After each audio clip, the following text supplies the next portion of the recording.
ఆనందమయీ చైతన్యమయీ సత్యమయీ పరమే. Let thy will be done అన్నారు Mother. దైవమా, నువ్వే సమస్తము నిర్వహించు, నేను అనుసరిస్తాను అనేటువంటి భావన సాధకుడికి ఉండాలి. ఇది ఆకాంక్ష. దైవ చైతన్యం మనలోకి రావడానికి మనం చేసేటువంటి ఆకాంక్ష. ఈ ఆకాంక్షకి బాగా బలం రావాలన్నా, ఇది శక్తివంతంగా పనిచేయాలన్నా, ఉత్సాహంగా చురుగ్గా ఉండాలన్నా మరొక అంశం దీనికి పూర్తిగా సహకరించాలి. ఆ సహకరించే రెండవ అంశమే రిజెక్షన్, నిరాకరణ అని తెలుగులో అంటాం. మనం నిరాకరించాలి. వేటిని నిరాకరిస్తాం? నిరాకరించడం మనకి జీవితంలో చాలా అలవాటు, అందరం చేస్తుంటాం. ఎవరైనా ఒకళ్ళు ఏదైనా అంటే దాని వెంటనే నో, ఇది కాదు, ఇది ఇలా అని సవరణలు చేయటం, వాటికి అమెండ్మెంట్స్ చేయటం, సరి అయింది ఇది అని చెప్పటం బాహ్య జీవితంలో మనకు తెలుసు. కానీ అంతరంగ జీవితంలో ఆధ్యాత్మికం వైపుగా మనం వెళుతూ ఉన్నప్పుడు, దైవ చైతన్యాన్ని మనలోకి ఆహ్వానించాలన్నప్పుడు, ఆ దైవ చైతన్యం మనలో నిలబడాలంటే మనలో ఉన్నటువంటి ఎన్నింటినో మనం నిరాకరించి వాటికి అనుమతి లేకుండా చేయాలి.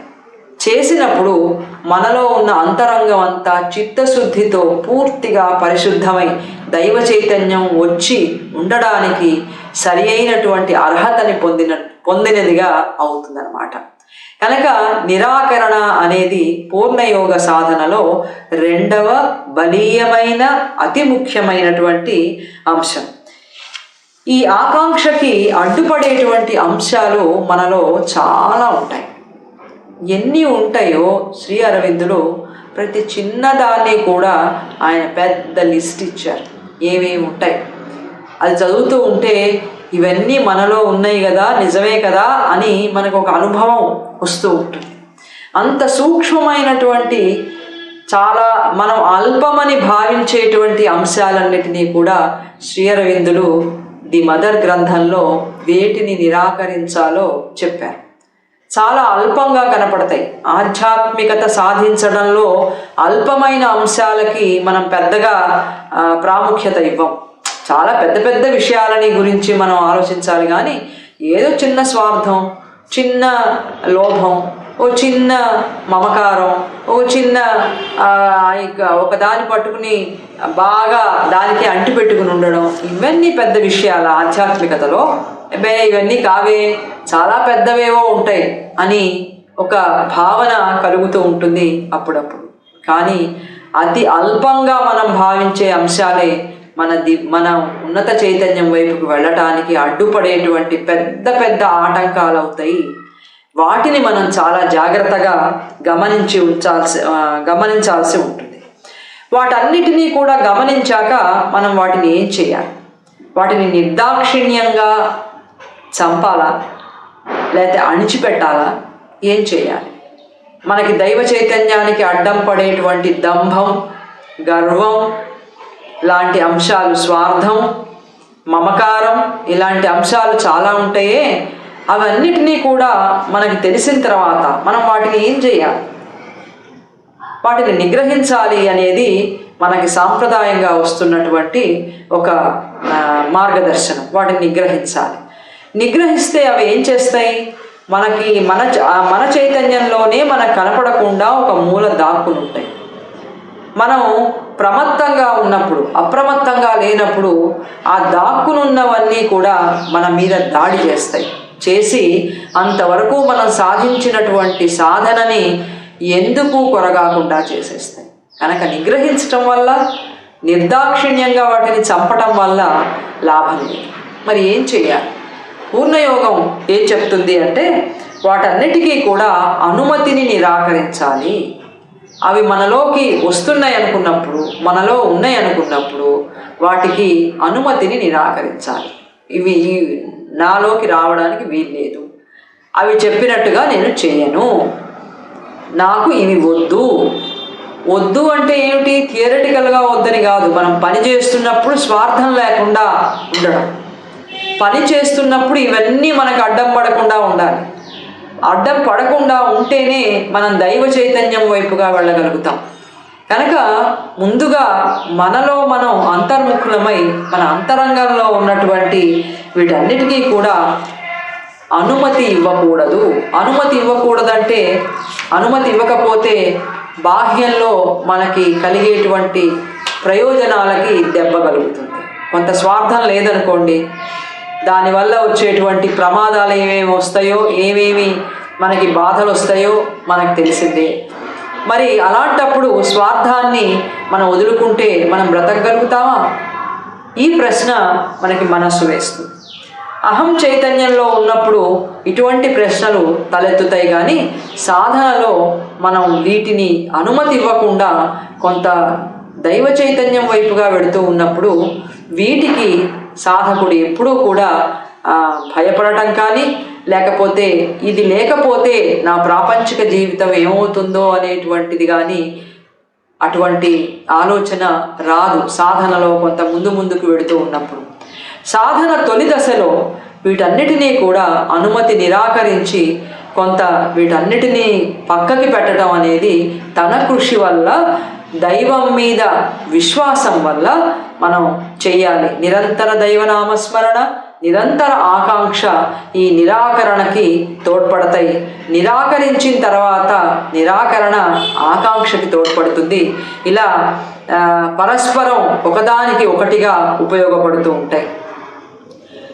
ఇవి ఇందాక మనం అనుకున్నటువంటి ఆటంకాలు, మాలిన్యాలు, అహంకార గమనాలు ఇవన్నీ ఉంటే ఏమవుతాయి? ఆధ్యాత్మికత మనలోకి రాదా? వీటన్నిటినీ నిగ్రహిస్తే వస్తాయి. వీటన్నిటినీ నిగ్రహించి మన మీద దాడి చేయకుండా మనం గనక గట్టి శిక్షణగా ఇచ్చి వీటన్నిటినీ కనుక మనం నిగ్రహించినట్లయితే, అణగదొక్కితే ఆధ్యాత్మిక చైతన్యం మనలోకి వస్తుంది. ఆ ఆధ్యాత్మిక చైతన్యానుభవం కలిగిన తర్వాత మళ్ళీ తిరిగి మనం కింద చైతన్య స్థాయికి వచ్చి ప్రాపంచిక జీవితం గడుపుతూ ఉన్నప్పుడు మనలో ఉన్నటువంటి మాలిన్యాలన్నీ కూడా చూసి మనం గందరగోళ పడిపోతాం. అరే, ప్రకృతి ఇంత దుర్భరమైనదా? ఇంత అజ్ఞానమా ఈ ప్రకృతి? ఇన్ని రకాలైనటువంటి మాలిన్యాలు, అజ్ఞానము ఉందా? నేను ఉన్నత ఆధ్యాత్మిక చైతన్యంలో ఉన్నప్పుడు ఎంత ఆనందంగా ఉన్నాను, తిరిగి కింద చైతన్యంలోకి వచ్చినప్పుడు ఈ మాలిన్యాలు ఇవన్నీ కనబడుతుంటే ఆధ్యాత్మికుడు దీన్ని భరించడం చాలా కష్టంగా ఉంటుంది.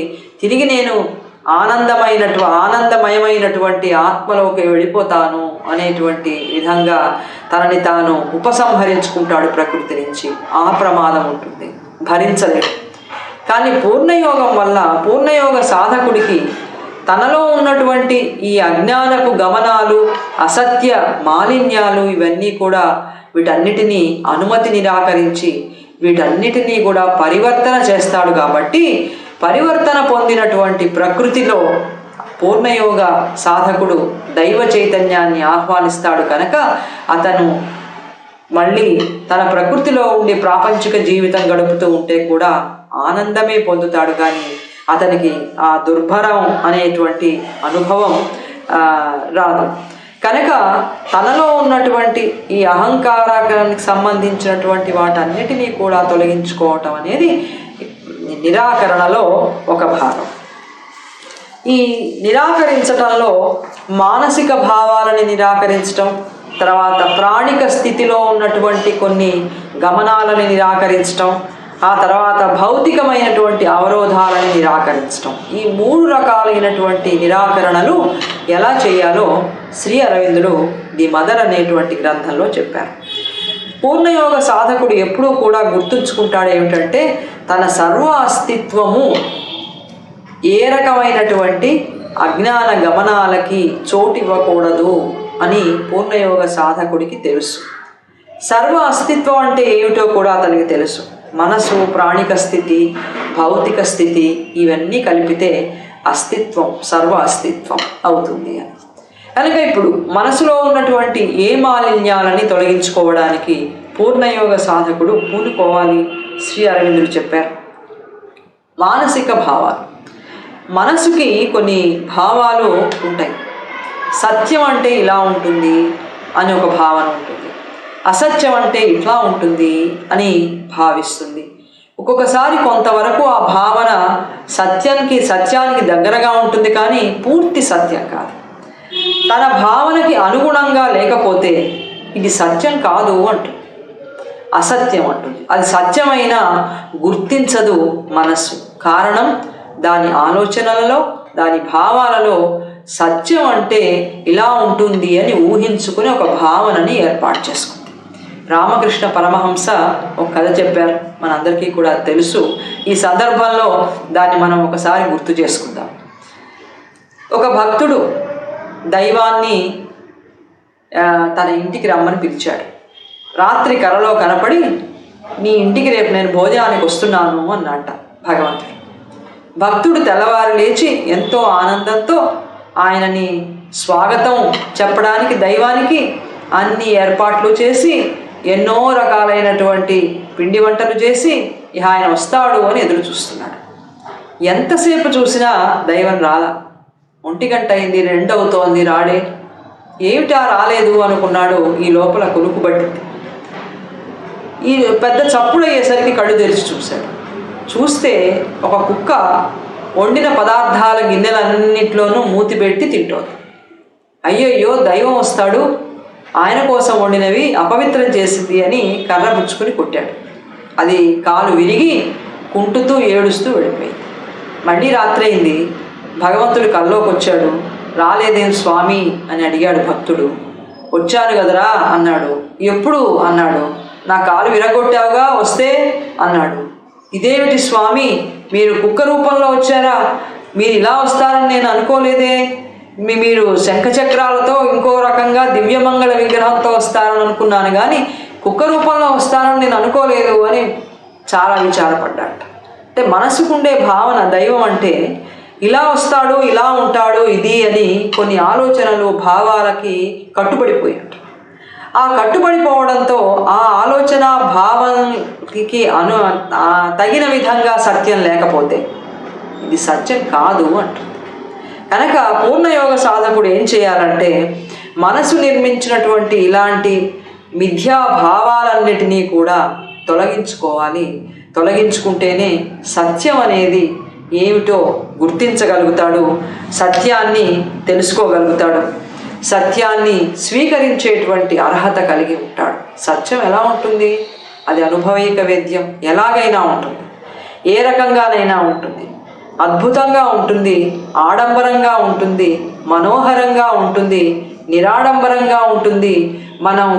మనం ఒక జుగుప్సావహమైనటువంటి విధంగా ఉండే పరిస్థితుల్లో ఉంటుంది, అలాంటి జీవులలో ఉంటుంది. సత్యానికి ఎలాగైనా ఉండేటువంటి స్వేచ్ఛ ఉంది అని పూర్ణయోగ సాధకుడు సాధన వల్ల గుర్తించాలి. కనుక మనసు చేసే నిర్మాణాలు, భావాలు, ఇలాంటి వాటన్నిటినీ కూడా పూర్ణయోగ సాధకుడు తొలగించుకోవాలి.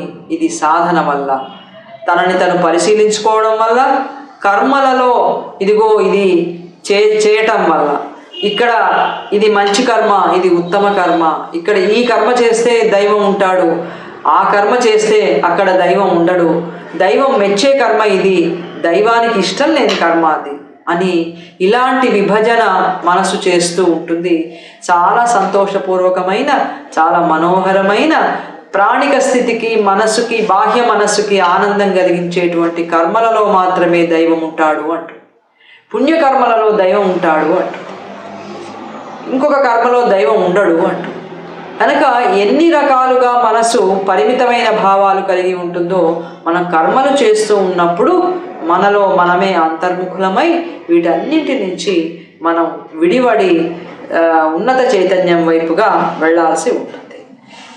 ఇలా గనక మనం చేయగలిగితే అప్పుడు మనసు నిశ్శబ్దము.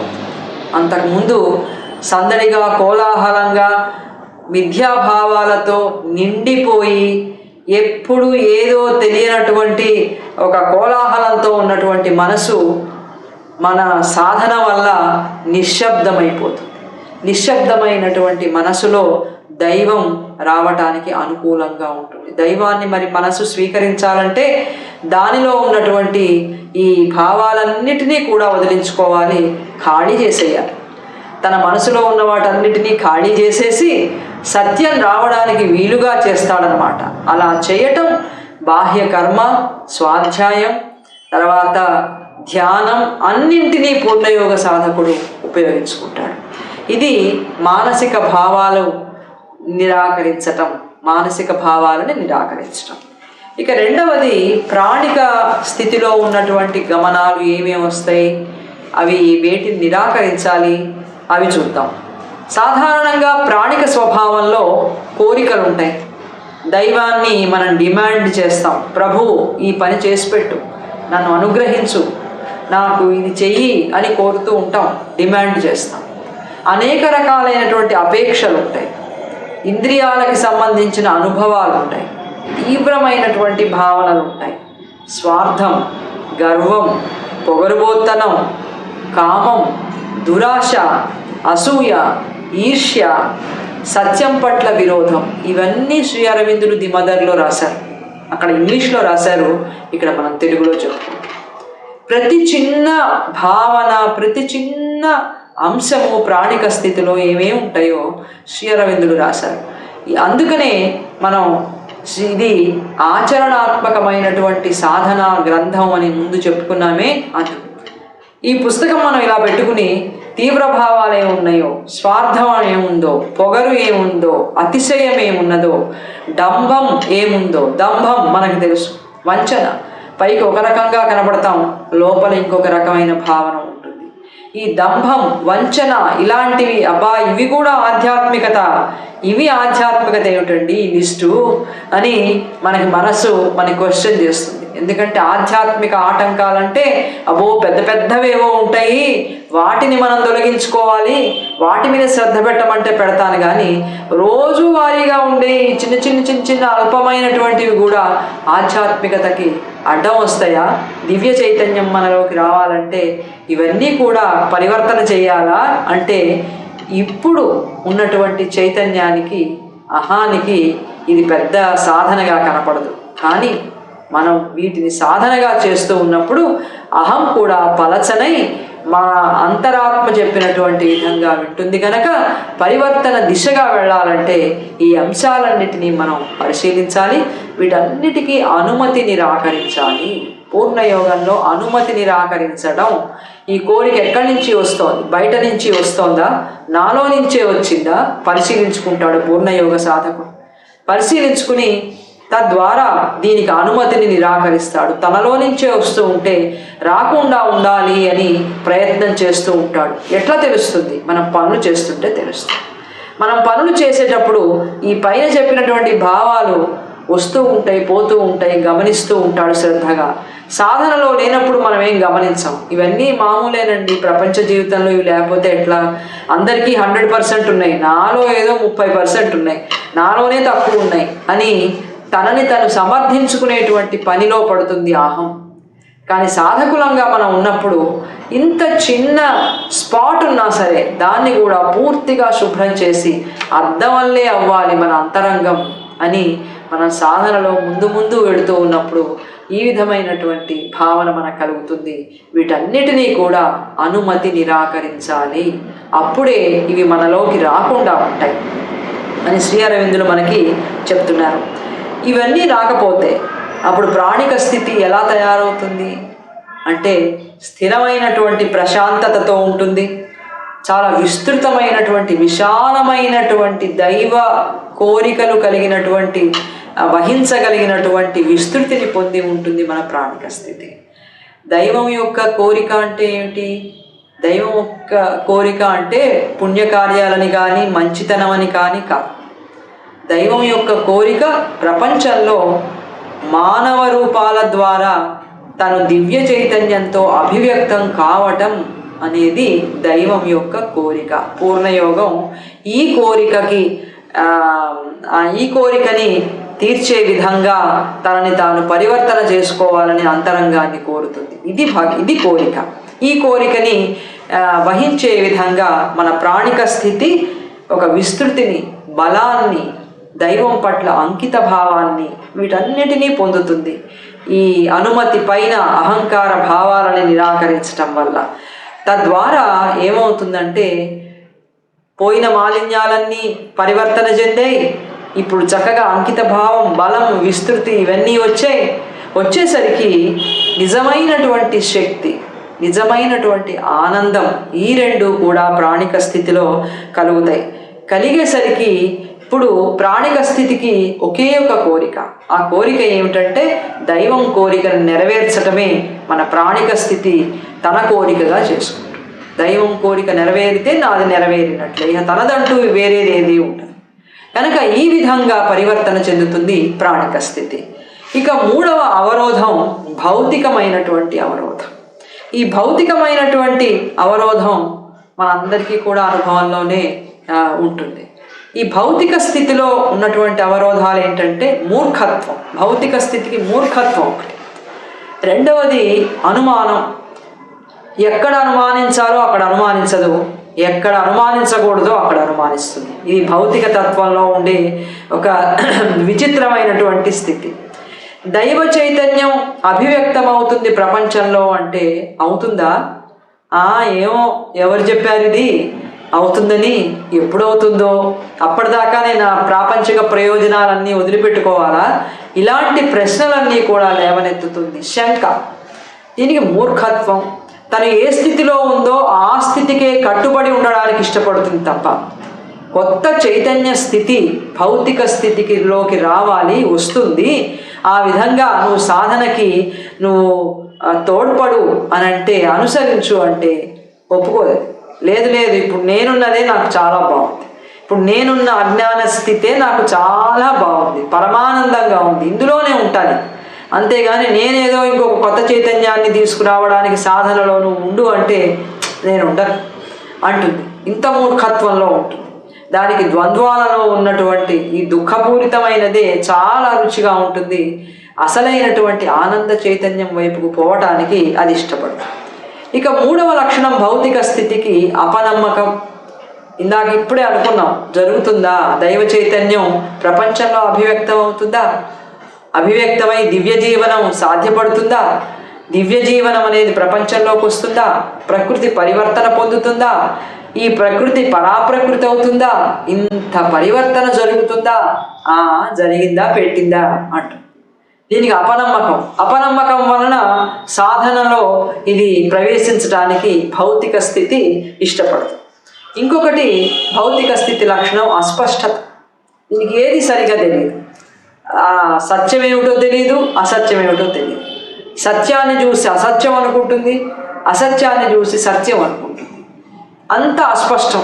ఏది సత్యం, ఏది కాదు, ఏది దైవం, ఏది అదైవం, దైవం కానిది ఏది, దైవం ఏది, ఏదీ తెలియదు. దైవం కానిది, దైవం లేని చోట దైవం ఉంది అంటుంది, పోతుంది, ఏవేవో చేస్తుంది, అక్కడ దైవం కనపడడు. ఉన్న అనుభవమే దైవం అనుకుంటుంది. ఇటువంటి అస్పష్టతలో ఉంటుంది భౌతిక ప్రకృతి. ఇంకొకటి మొండితనం. ఈ మొండితనం కూడా మనం అనుభవిస్తూనే ఉంటాం. ఎంత చెప్పినా వినదు. నేను వినను, నువ్వు ఏమన్నా చెయ్యి, నేను విననుగాక వినను అంటుంది. ఈ మొండితనం ఉన్నదే ఇది భౌతిక స్థితి యొక్క ప్రధానమైనటువంటి లక్షణం. నేను వినను అంతే, నాకు వద్దు, వద్దంటే వద్దు. ఈ మొండితనం దీనికి ఒక లక్షణం. తర్వాత అల్పత్వం. చాలా తక్కువ చైతన్యానికి సంబంధించింది భౌతిక చైతన్యం. చాలా కింద స్థాయిలో ఉంటుంది దీని చైతన్య స్థితి అంతా కూడా. ఆ కింద స్థాయిలో ఉండాలనే ఇది కోరుకుంటుంది. అదే ఆనందం అంటుంది. ఇంత అల్పత్వం. ఇంకొకటి సోమరితనం. ఎంత సోమరి అంటే ఒక గంట కూర్చోమంటే కూర్చోలేదు, అరగంట కాగానే అటు ఇటు కదులుతుంది. నాకు ఒళ్ళు నొప్పులు అంటుంది, నాకు అదంటుంది, తలనొప్పి అంటుంది, ఏదో చెప్తుంది. మొత్తానికి ఇది ఎంత సోమరితనంగా జడంగా పడుండమంటే, ఒక కుర్చీ టేబుల్ లాగా కదలకుండా ఉండమంటే దానికి ఎంతో సంతోషం. ఇలాంటి లక్షణాలన్నిటినీ కూడా మనలో మనం పరిశీలించుకుని అంతర్ముఖులమై ఇవన్నీ భౌతిక స్థితి కల్పించే ఆటంకాలు అని గుర్తించి కర్మలో ఇవి రాకుండా చూడాలి. శ్రీ అరవిందుల యొక్క ప్రాముఖ్యత అంతా కూడా కర్మలో ఇవన్నీ రాకూడదు, పనిలో రాకూడదు. ఏ పని చేస్తున్నా రాకూడదు. దైవ కార్యం చేస్తున్నప్పుడు రాదు. భౌతిక స్థితి మనం ఏదో కళ్యాణం చేయించుకున్నాం, లేకపోతే సత్యనారాయణ చేస్తున్నాం, ఇంకొక పుణ్యకార్యం చేస్తున్నాం, అప్పుడు ఓపిక పడుతుంది. కానీ ప్రాపంచిక జీవితంలో జరిగేటువంటి కర్మలలో చైతన్యంతో కర్మ చేస్తూ ఉందాము అంటే అక్కడ అడ్డం పడుతుంది. ఎందుకంటే ప్రాపంచిక జీవితం అంటే చాలా అల్పమైనదని, పుణ్యకార్యాలు పెద్ద పనులు అంటే అవి గొప్పవని దానికి ఒక తెలియనటువంటి భావన ఉండడం వల్ల రోజువారీ జీవితంలో దానికి సోమరితనం అలవాటవుతుంది. ఇక్కడ సోమరిగా ఉంటే ఏమిటి, నేను పెద్ద పెద్ద పనులు చేసేటప్పుడు నేను అక్కడ ఉంటున్నానా అని ఎదురు ప్రశ్న వేస్తుంది. కానీ జీవితం అంటే సర్వ జీవితం యోగమే. యోగంతో జీవించటం, దైవ చైతన్యంతో కర్మను చేస్తూ జీవించటమే పూర్ణయోగ లక్ష్యం గనక ప్రాపంచిక జీవితాన్ని పూర్తిగా పరివర్తన చేసి దివ్య జీవనం గడపటం అనేది పూర్ణయోగ లక్ష్యం గనక పూర్ణయోగ దృష్టిలో చిన్న పనులు అల్పమైనవి అనేవి లేనే లేవు. పెద్దవి మహనీయమైనవి, అల్పమైనవి పనికిరానివి అనేటువంటి దృష్టి పూర్ణయోగంలో ఉండదు. కనుక ఇదొక సోమరితనం అనేది భౌతిక స్థితి యొక్క లక్షణం. ఇంకో లక్షణం ఏంటంటే మార్పు అంటే ఇష్టం లేదు. చూడండి, భౌతిక స్థితికి మార్పు అంటే ఇష్టం లేదు. ఏమిటి మారడం, తాతల కాలం నుంచి ఉంది, అదే జరగాలంటుంది. కొత్తగా ఏదైనా వస్తే దాన్ని అంగీకరించి అందులో మంచి ఉంటే, అందులో ముందుకు వెళ్ళేటువంటిది ఏదైనా ఉంటే అది సమ్మతించి ఆ విధంగా మారడం అనేది భౌతిక స్థితి చేయదు. పాతకాలం నాడు ఎలా ఉన్నానో అలాగే ఉంటాను, అదే గొప్పది అంటుంది. ఈ మార్పు అనేది దానికి ఇష్టం ఉండదు. ఇది కూడా పూర్ణయోగ సాధకుడు గమనిస్తాడు. ఇంకొక లక్షణం తమస్సు, తామసికం. తామసిక స్థితి, సాత్విక స్థితి బయటికి చూడటానికి ఒక్కలాగే ఉంటాయి. తామసికుడికి ఏది అక్కర్లా, అలా ఉంటాడు. నోటి దగ్గరికి ఏదైనా వస్తే తింటాడు, లేకపోతే అట్టగే ఉంటాడు. అంతటి జడత్వం అన్నమాట. కదలం అంటే చాలా బాధ. తామసికానికి కథలు కొంచెం అటు జరుగు, కొంచెం ముందుకెళ్ళు, ఆ గదిలోకి వెళ్ళు, లేకపోతే 10 అడుగులు వేయి అంటే దానికి ఎంత బాధ అంటే, అబ్బే నన్ను కదుపుతున్నారు, నన్ను ఏదో బాధ పెడుతున్నారు. అంత జడత్వం ఈ భౌతిక స్థితికి ఒక ముఖ్య లక్షణం. ఇవన్నీ భౌతిక స్థితిలో ఉండే అవరోధాలు. శ్రీ అరవిందులు చూడండి, ఎంత చిన్న చిన్నవి అల్పమైనవి అనుకుంటాం మనం, కానీ సాధనలో ఇవన్నీ తొలగించుకోకపోతే మనకి దివ్య జీవనం అనేది సాధ్యపడదు.